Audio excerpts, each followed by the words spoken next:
Welcome to Out with Dan, the podcast that spotlights and examines the voices of LGBTQ+ authors, characters, and our allies. Together, we lift our voices and we tell our stories. I'm Dan White. Join me as I chat with this week's author.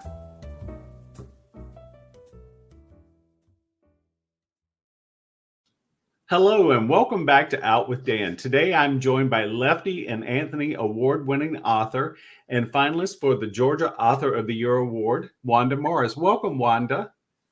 Hey, thank you for having me, Dan. I'm absolutely delighted. This book, which we'll get to talking about in a minute, is What You Leave Behind, and it's your newest book. Congratulations. Thank you. So for anyone who doesn't know, I know you live in Atlanta, but is that where you grew up?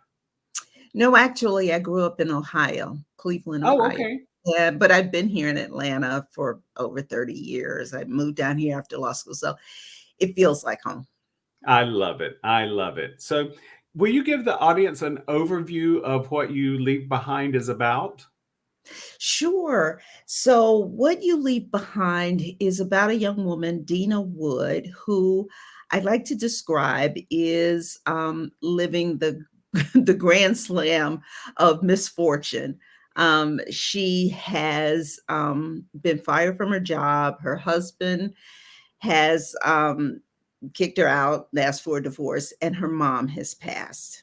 And so she finds herself just lost, and she goes back home to her hometown of Brunswick, Georgia, excuse me, to kind of lick her wounds and get her life back together. She is dealing with the grief of her mother's death is really wearing on her. And so what she does is she goes out on these drives around the city just to kind of clear her head. And one day while she's out driving, she stumbles onto the property of an older gentleman. It's beachfront property, beautiful beachfront property. And he runs her off because he thinks that she's there to try and buy his land. She returns a week later because she can't get the guy off her mind. And when she returns, the man is gone. The trailer he was living in is gone. Even his dog is gone. And his property is now up for sale in just a week. And she wonders what the heck happened. And because she's a very nosy person, a little bit of a trait that I have, she goes out in search. Right? She goes out in search of what happened to this man, and what she uncovers is a really, really sinister scheme that seeks to take away property from poor and disenfranchised people along the coast. So to give a little history for anyone who hasn't been there, it is such a gorgeous, magical place, along with Brunswick, Jekyll Island, St. Simon Islands. Those islands are just magic. I was there a couple of years ago with my family for Thanksgiving, and you feel the pull of the land and the people around there. And it is such a visually beautiful place, but anything that's on the beachfront anywhere in this country is worth a lot of money. Yeah. And what you do so lovingly in this book is you give us ideas of why someone's trying to take his property. We learn a whole bunch of information that everyone needs to know, but it's just interwoven into your story. And I was so blown away by Dina, who, as you say, she sort of had the trifecta of bad things happen to her. And I find that when I need to clear my mind, I will get in the car and drive for hours because I'm by myself and I can think, and so I really could feel for her. And grief is something that appears in your work quite a bit in this book. And it's how we grieve in our different ways of grieving. Right. Was that something that you were specifically honing in on, or was it just something you wanted to unwrap for us? You know what? It's so funny you asked me that, Dan. I used to say I would never write a book about grief because I lost my beloved mother and both my parents. But I lost my mother when I was young. And it just, it changed me, you know, and I still miss her as if she left yesterday. And so I always thought I would never write a book about grief. But I found myself leaning into it for this particular book, and it was almost like a catharsis for me, you know, to unravel the different ways, like you say, that people grieve. Different people grieve in different ways. Um, and so as I was writing this book, I knew that I wanted to deal with some aspects of the Gullah Geechee community, which this book takes place within that community. And I wanted to make sure that I was respectful of the culture. And part of that culture is how people interact with the ancestors. These are Mhm. people who have passed on, and so I knew that I was going to have a piece of grief in this book. But the way it unfolded and the way the story kind of levels up about it really kind of took me by surprise because, like I said, I never thought that I would write a book about grief. It is, and it's a universal thing. I mean, all of us at some point in our life will deal with it. I remember my mom said when as she was aging, she said, "Son, there'll be one day you'll grieve me, and it's going to come at a day you will not see it coming." She said, "You know, it just hits you at a different time." My mother's family was very dysfunctional, and they would have a disagreement and not speak to each other for 50 years. And I do not exaggerate. So you have Holcomb and Delilah in this book who are aged. Delilah has died and they were not speaking to each other and they had sort of erased each other from their life. And it was something that it's a sad reality, but a lot of families do that. I know that my mother's family is famous for that. It's not a good thing, but it is something they're famous for sure. So one natural gift that you have, Wanda, is I don't like to compare authors, but when Reed Farrell Coleman was on my show, I said to him, "Reed, you have this ability to give us characters that I hear every voice of the character on the page. You have that exact same gift. I heard every one of these people speak different dialects and different ways of speaking and communicating, and it is just beautiful." Thank you. Thank you so much for that. You know, along those lines, the book comes out on Tuesday, June 18th, which means the audiobook will be available as well. And I just listened to the audiobook last week. Whoa, the actresses, there are two actresses, and they voice these characters, and it absolutely blew me away. You know, it's always kind of like I hear those characters in my head, but I don't know if they land with the reader. And so I thank you so much for that compliment, first and Oh, foremost. And then just to let you know that these actresses actually voice these characters the way they sound in my head as well. Oh, I love that. And I do think sometimes the universe gives us this gift. I mean, you really do have the gift of voicing. And so I would imagine that on your project, actors are going to be attached to it that will simply personify what you already have. And I love that. That Aw, is amazing. I look forward to the audiobook as well. yeah, yeah, it's really good. Yeah, you should. Well, and I will say that you give us a whole array of characters. I'm going to mention one, Lance, because I think every person has worked with a Lance in their life. Lance is a piece of trash. You just want to strangle him. If you could get your hands around his neck, Yes. he'd be gone. Yes, exactly. Oh gosh, I knew a Lance, and um, just, just one, Wanda. I'm sorry, just yes, one. yeah, over the course of my life, I've known several, but this one was dating a dear friend of mine, and I was just like, "Why are you with this person? This person does not value you. This person is using you. Why are you doing this? So yeah, you know, people ask me, well, how do you come up with these characters? And I'm like, some of the people that I know, you'd immediately know where I get some of my characters from.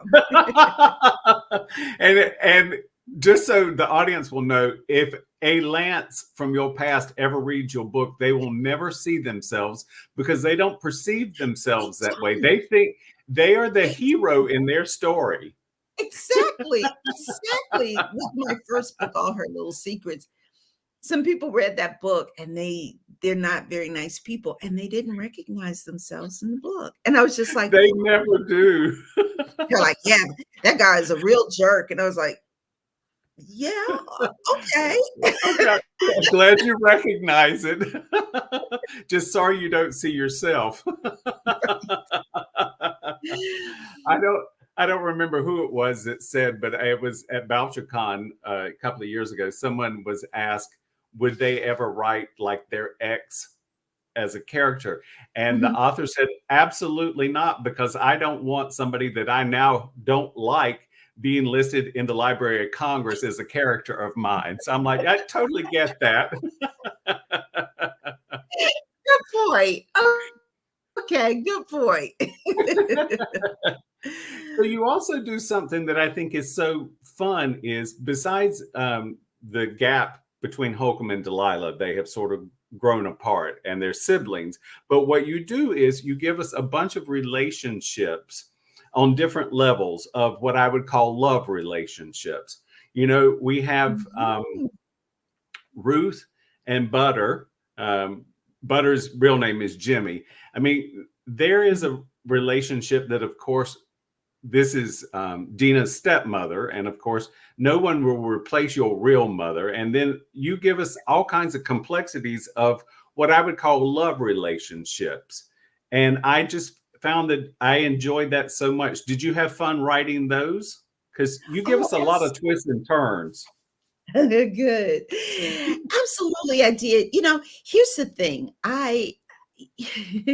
You know, I describe my books in a certain way that other people are like, oh no, that book is so dark. That book is, and I'm like, you know, like Anywhere You Run, I mean, it dealt with, you know, some really serious topics, right? It dealt with the Summer Freedom murders, but it was really kind of a coming of age story of two young sisters.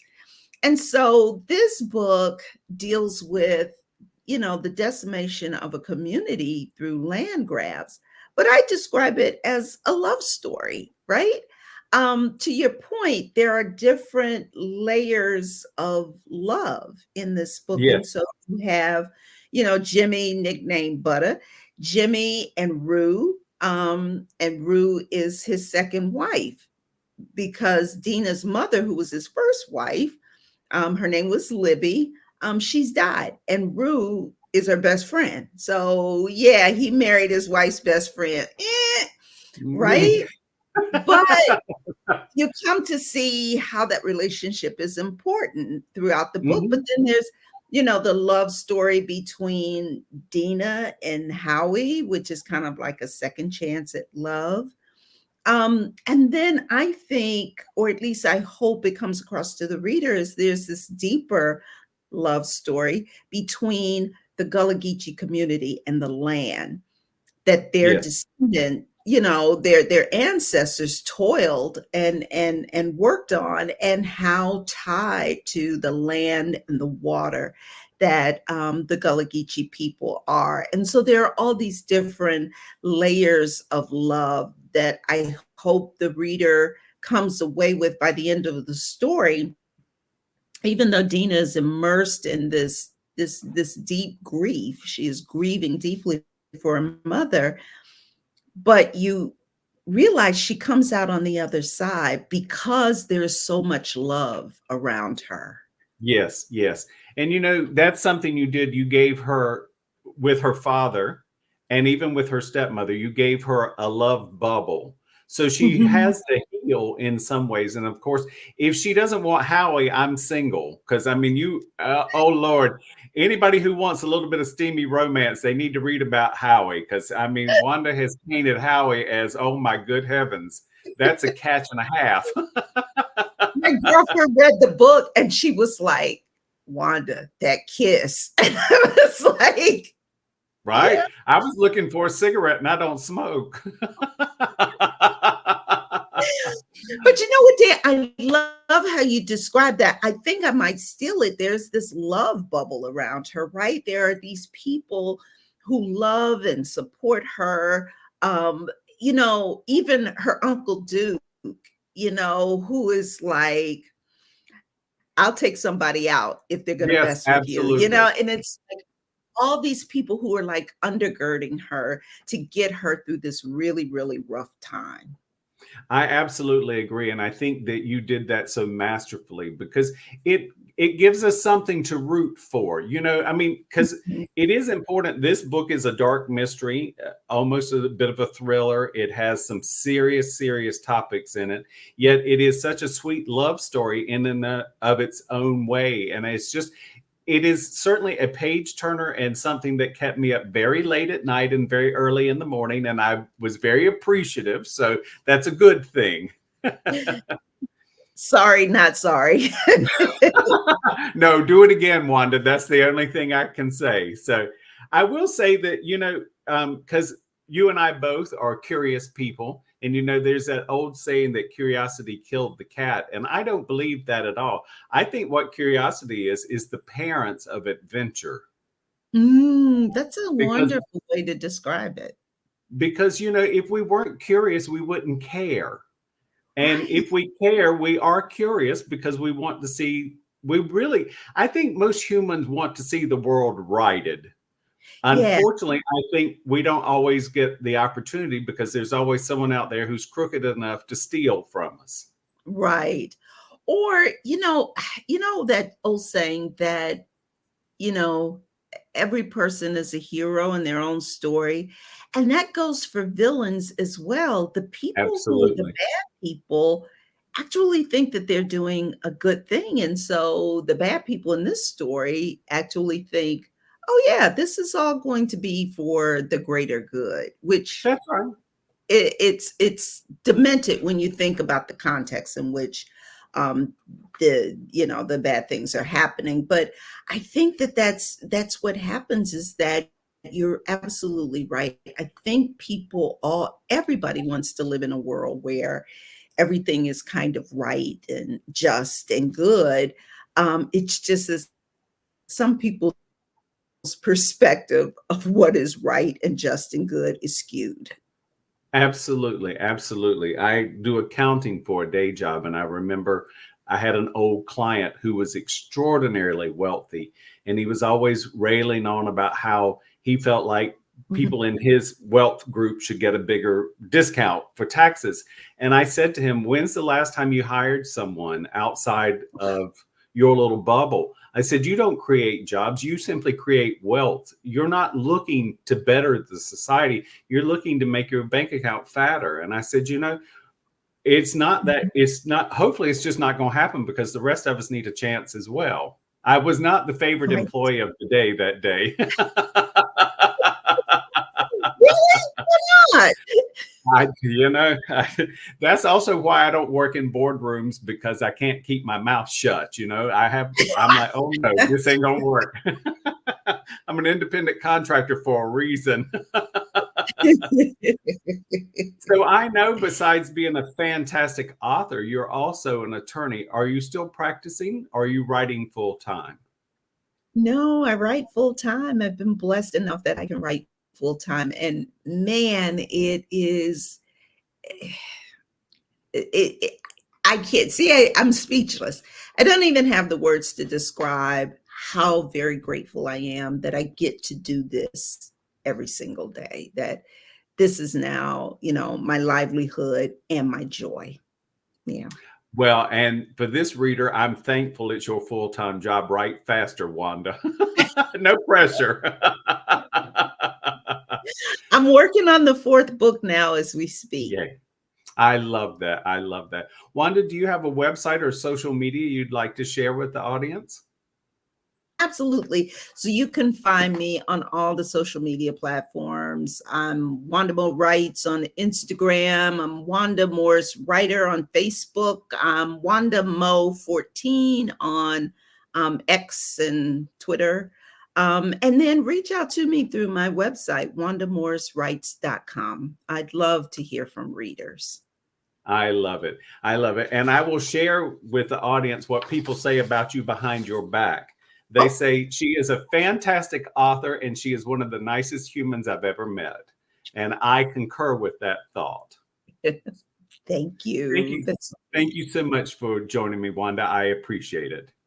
Thank you for having me, Dan. It's been a blast. Thank you for joining me for this week's episode of Out with Dan.